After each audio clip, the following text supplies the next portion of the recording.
Bray J here with you, LA on Air, here in the back room at Luna Live. Excited to be here tonight.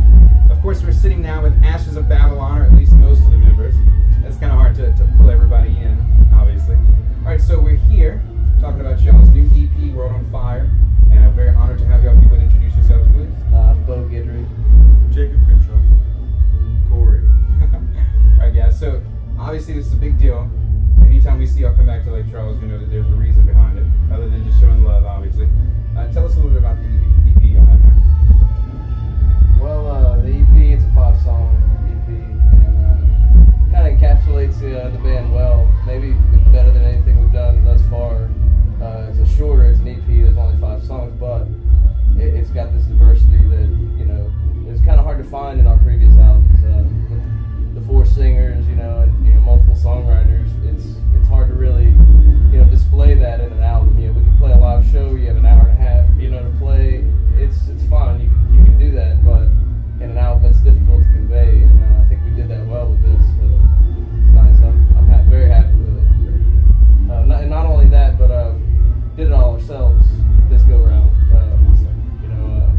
Unless someone else wants to kind of speak on the production. I've been living here the past year, so I'm the only member that hasn't been able to be, really hands-on with everything. I was having to make trips over and do my recording and, get in shows where I could, but I've really been missing out. I missed a lot. I'm looking forward to this tour coming up, so it's going to be nice. Devo? Yeah, it was a fun process. Our bass player, Eric Daigle, he basically engineered the whole thing, mixed and mastered the whole thing using his iPad. So we did it all in the band house where we practiced, like our home base, and just ran it all through the iPad. And so we had a little more freedom, whereas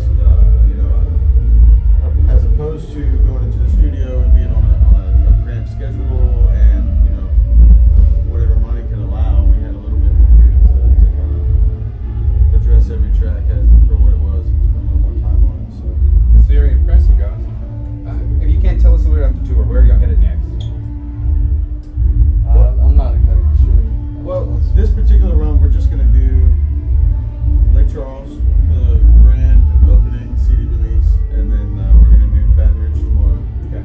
And then we'll be back in Texas for January 4th. So this is just kind of a short run. Okay, that's cool. And then here in about a month and a half, then we're gonna look to probably right at the beginning of the year head east, do some Gulf Coast things, come on back, and then get our stuff together and head west and do the West Coast. So we'll be touring a lot harder in 2014 for sure. It's really great, man. So tell me, Ruben Mermentau opened up for y'all, and then Stiff Necked Fools. How's that for you? It's good. It's a couple of different acts that we've never had play with us before. I mean, we've been out in Texas for about 4.5 years now as a group. We come back and play Lake Charles every few months, and we like to keep that door open for all kinds of different artists. We have, bands that are friends of ours, and bands that maybe we aren't so close with, and bands that, we've been gone for so long, they've kind of come up and made a name for themselves in the scene since we've been here. So we just love, spreading the wealth, having different guys open up for us every time we come back, just to spread those opportunities and see how they can fare for maybe a little bigger crowd in Lake Charles than they're used to pulling on their own.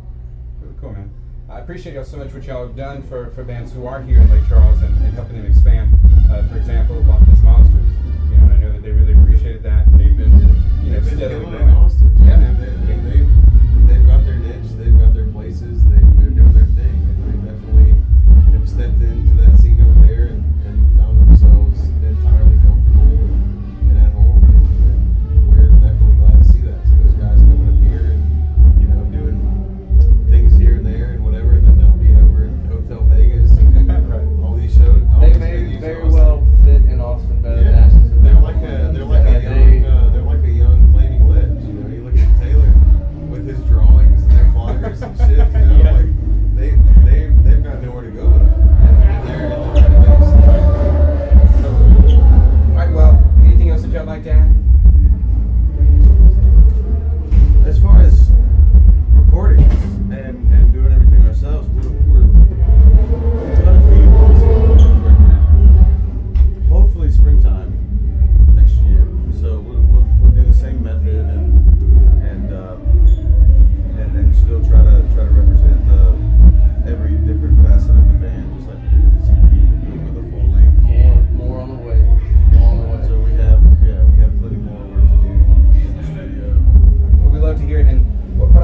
overall, this EP, some people, may say, well, why didn't they just do a full album? But it's cool because you kind of, making sure you're staying true to your fan base. You're not leaving them dry, waiting too long for more.